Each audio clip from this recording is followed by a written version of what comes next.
Okay mga idol, nandito na tayo sa Allenport. Nandito na tayo sa Samar. Welcome to Samar. First time ko dito mga idol sa Samar. Saan yung exit? Ayun. Magandang umaga sa Mareño. Kumusta kayo?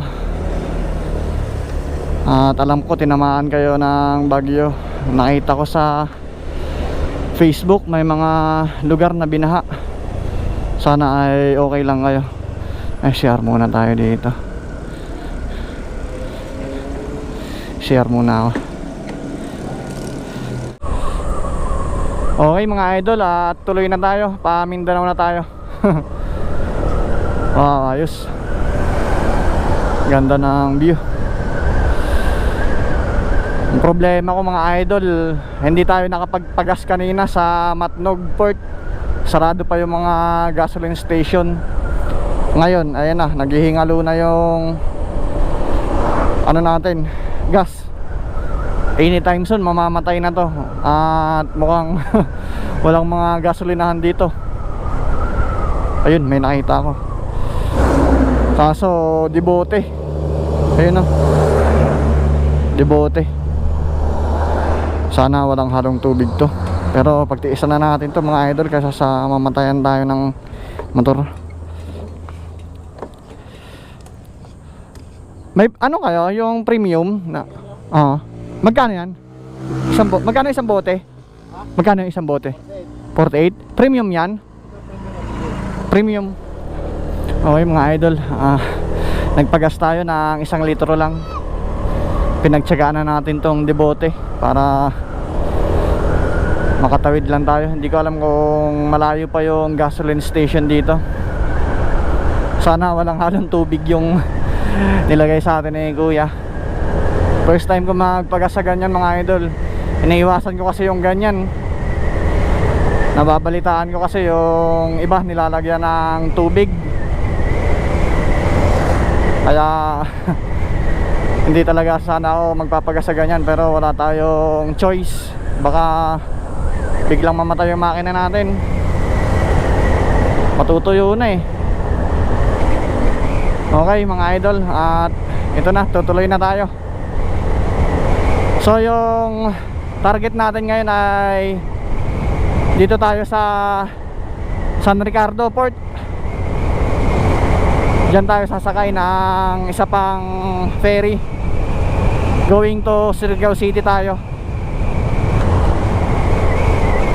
At ano, yung babiyahin natin ay 9 to 10 hours. Mabahabang bakbakan na naman. Wala pa tayong tulog. Hindi ako nakatulog kagabi mga idol. Dinerecho ko na yung biyahe. Hindi ako nakatulog kagabi. So umalis tayo ng Sorsogon City alas 2 ng madaling araw.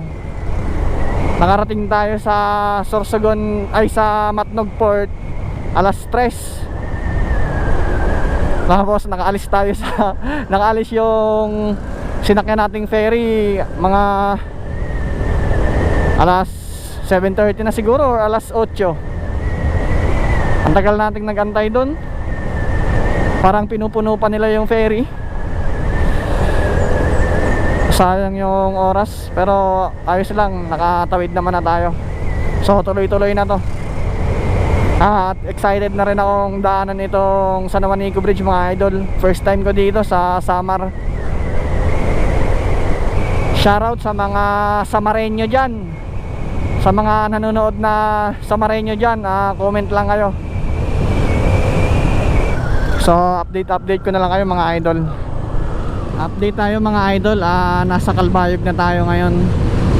Medyo mabagal yung facing natin kasi yung mga nadaanan natin sa bandang unahan, hindi ganun kagandahan yung kalsada. Madalalim yung lubak. Pero may mga part naman na medyo okay yung kalsada. So sa tingin ko ay gagabihin tayo. Mga 7 or 8 PM na tayo makakarating sa San Ricardo Port. Kasama na yung mga stopover natin. Babiyahe tayo ng 9 to 10 hours. Sa mga nagtatanong kung may checkpoint ba dito, so far wala pa naman akong nadaanan na checkpoint. From Manila mga idol, yung checkpoint lang na nadaanan ko ay dito lang sa Del Gallego, dito sa Camsur. And may mga documents naman tayo na dala. Mayroon tayong swab test, mayroon tayong health certificate. Yun lang yung dala natin. At hindi naman tayo hinanapan mga idol ng ng documents dito sa Del Gallego. Tinanong lang kung saan tayo pupunta. Sabi ko sa Mindanao, tapos pinalarga na ako. So medyo maluwag na nga mga idol yung mga checkpoint. Pero syempre mas okay pa rin kung mabiyahe kayo dito, magdala pa rin kayo mga idol ng health certificate at swab test result, para in case na hanapan kayo, may pakita kayo at hindi masayang yung biyahe nyo.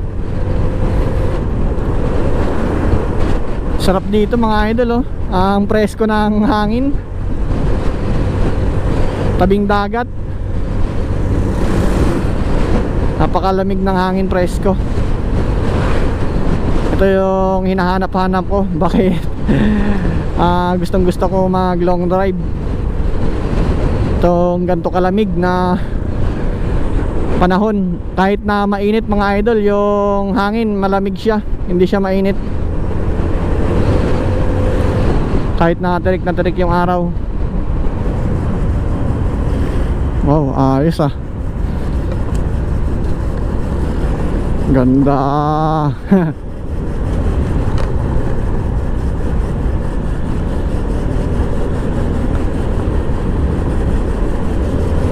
Ayos.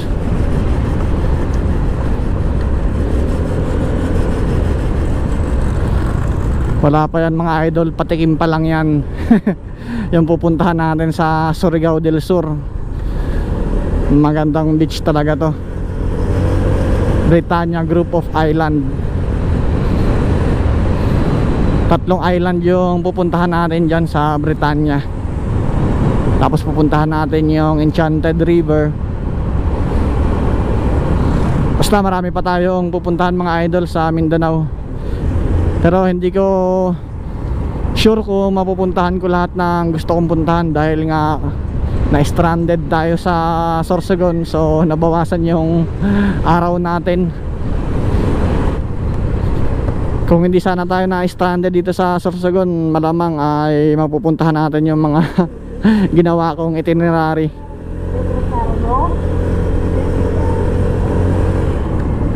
Lubak. Lakas makasira sa mags na ito. Daming lubak dito. Wow! Isang mahabang diretsong daan, kaso paakyat, hindi tayo makapag top speed.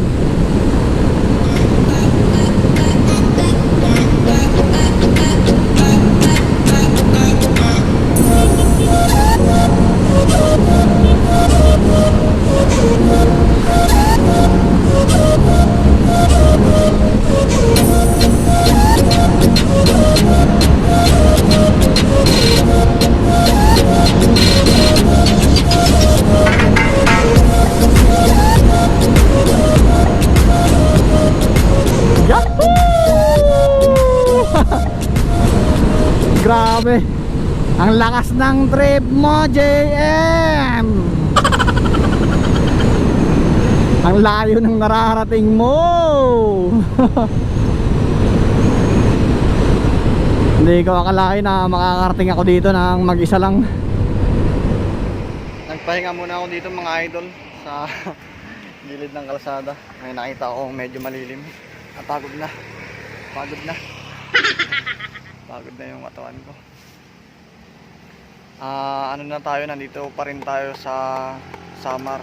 Pero malapit na tayo mga idol sa San Juanico Bridge sa Tacloban City. Malapit na tayo. 60 kilometers na lang ata, nandun na tayo. Mga 1 hour and 30 minutes na lang nandun na tayo sa Tacloban City. Makita na natin ang pinapangarap kong makita, itong San Juanico Bridge. Bali mga idol, babiyahe pa tayo ng 6 to 7 hours papunta sa San Ricardo Port. Bali din tayo sasakay mga idol ng isa pang ferry ulit going to Surigao City. Then pag nakarating na tayo dun sa Surigao City, yun, Mindanao na yun. So nandun na tayo. Yung back ride natin nandito pa rin. Hanggang ngayon wala pa rin ako naiisip na pangalan sa kanya mga idol.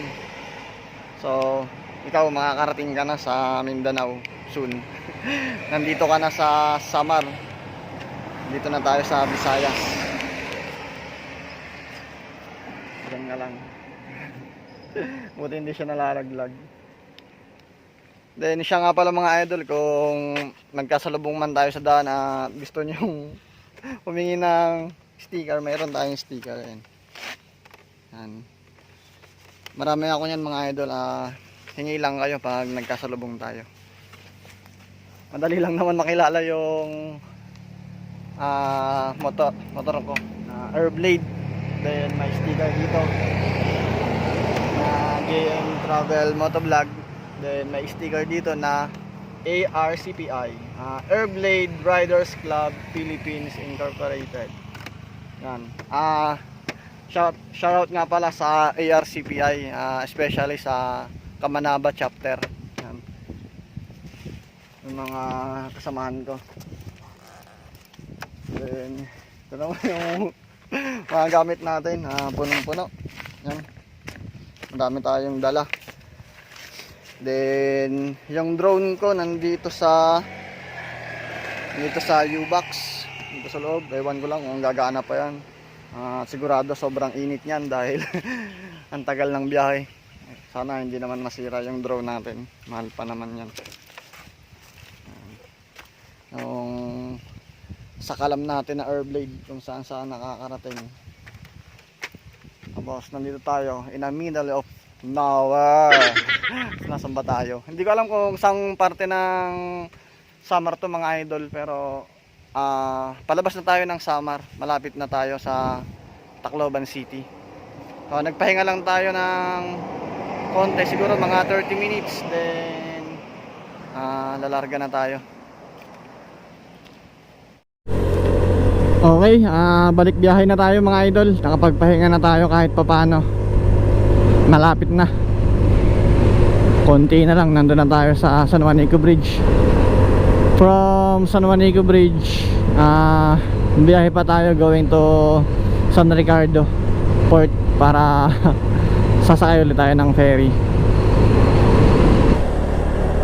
Okay mga idol, San Juanico Bridge na tayo. Ito na yun.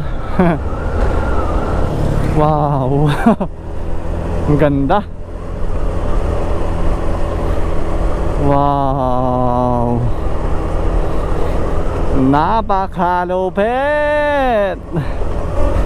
Yung dating nakikita ko lang sa picture na tinuturo ng aking guro, ngayon ito na, dinadaanan ko na. Galing.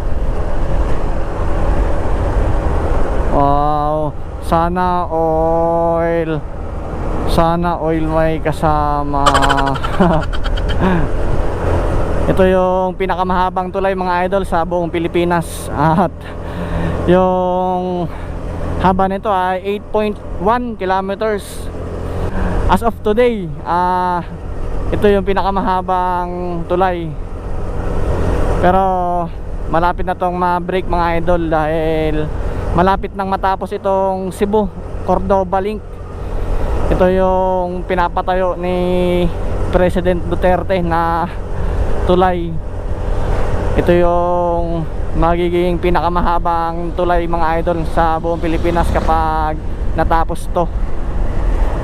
So yung haba nito mga idol ay 8.5 kilometers, itong sinasabi kong Cebu Cordoba Link. So yung katumbas niya ay 4 na San Juanico Bridge. So di ba? Grabe, napakahaba. Itong San Juanico Bridge pa lang mga idol. Mamamangha ka na dahil talagang mahaba yung tulay na to. Ano pa kaya yung 8.5 kilometers na project ni Pangulong Duterte?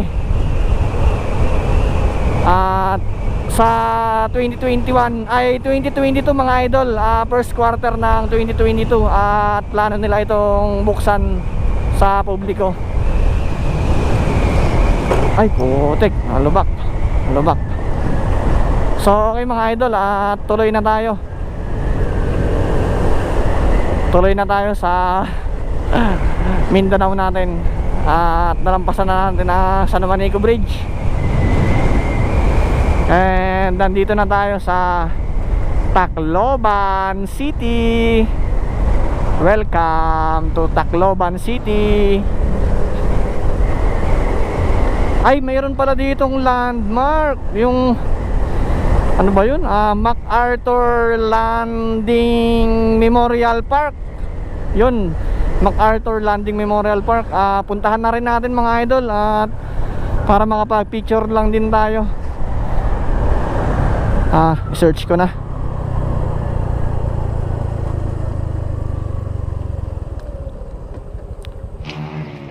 Andito tayo ngayon mga idol sa MacArthur Landing Memorial Park. Yun. Picture tayo dyan mamaya. Picture lang tayo, then biyahe na ulit tayo. Punta na tayo ng San Ricardo Port. Hindi ko kasi alam mga idol kung ano pa yung pwedeng pasyalan dito. Picture lang ako mga idol.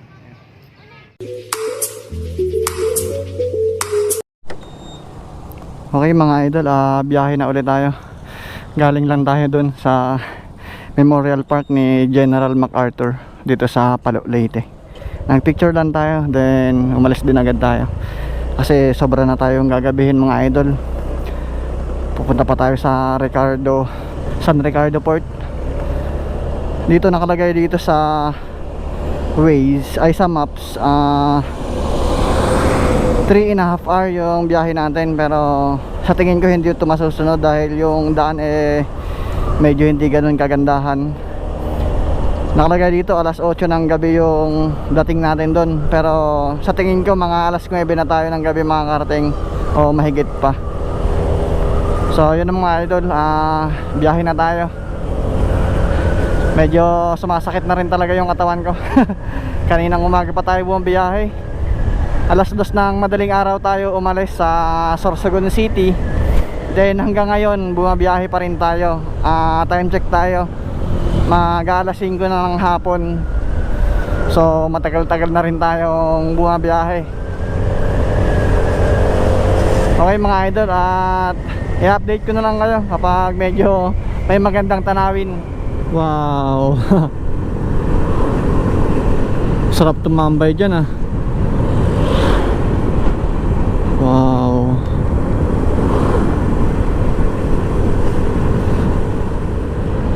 Update mga idol, nandito na tayo sa Abuyog, Leyte. Sabi ko hindi ako babiyahe ng gabi kasi delikado dito magbiyahe ng gabi, pero ito, wala tayong choice mga idol.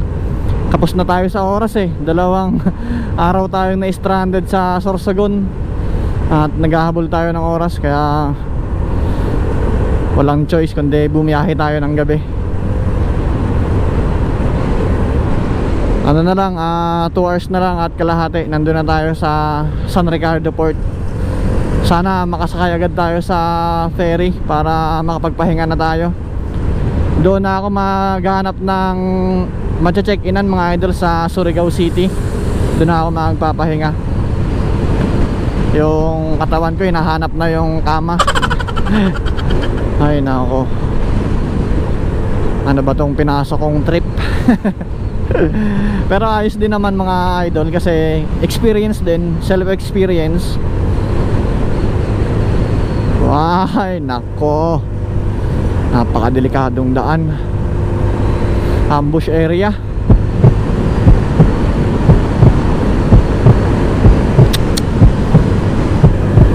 Dalawang oras na lang din naman yung babiyahin natin. Grabe, walang kailaw-ilaw. Ito yung ano sinasabi ko, kaya ayoko talaga magbiyahe ng gabi dito. Masyadong delikado.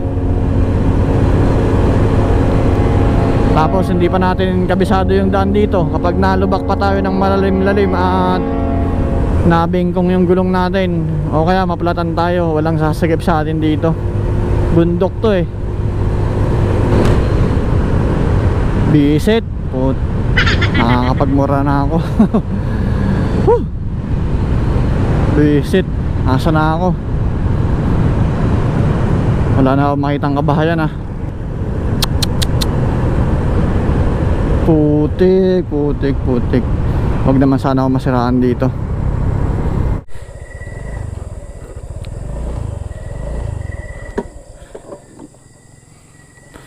May ahas mga idol. No.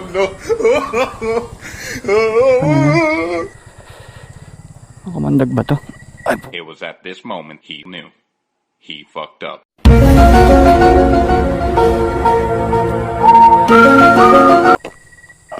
ano ba yan? Cobra ata to. Wag na. Baka cobra yan. Madali pa tayo.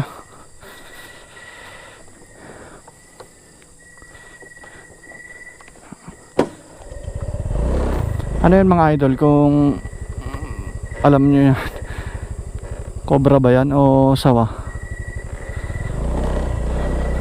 Grabe, nakakatakot talaga dito. Ako lang mag-isa oh. Ay nako.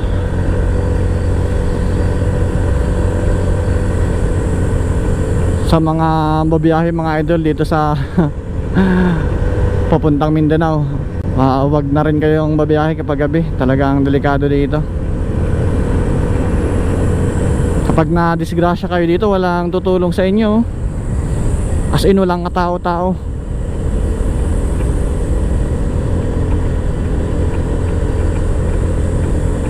Putik na yan. Naghihisinao na itunuloy ko tong biyahe ko ngayong gabi. Dapat pala nag-check-in na lang ako doon sa Tacloban. Nako, pinilit ko pa itong biyahe ko ngayong gabi.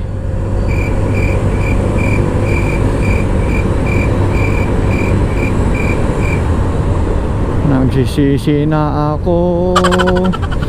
Dapat pala nag-check-in na lang ako sa Tacloban.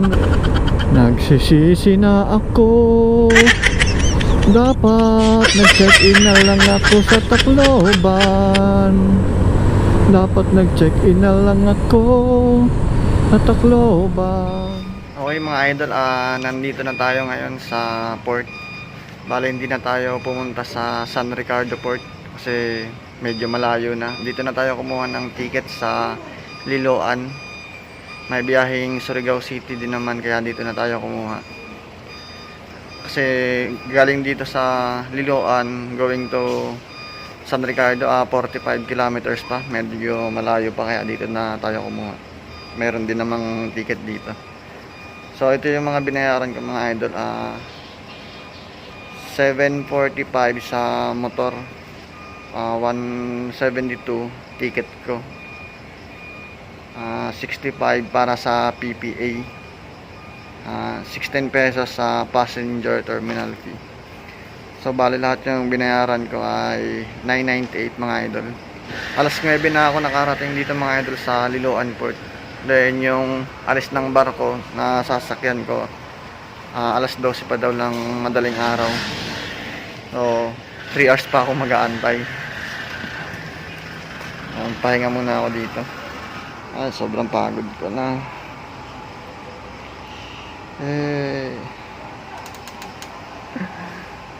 Wala pa akong tulog.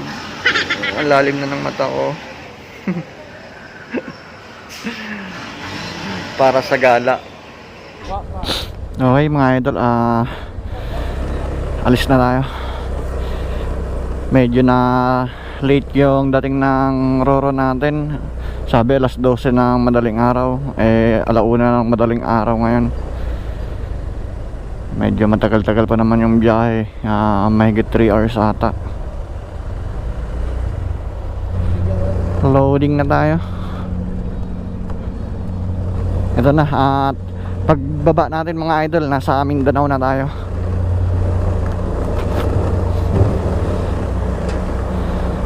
Sa Surigao City na tayo mga idol.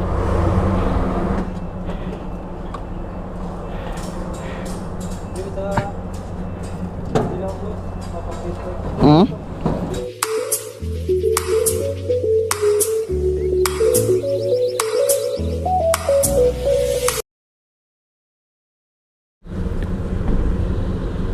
Okay mga idol, touchdown Mindanao. Sa wakas, after ang mahaba-habang oras ng biyahe, andito na tayo sa Mindanao. Andito tayo sa Surigao City mga idol. Sa wakas.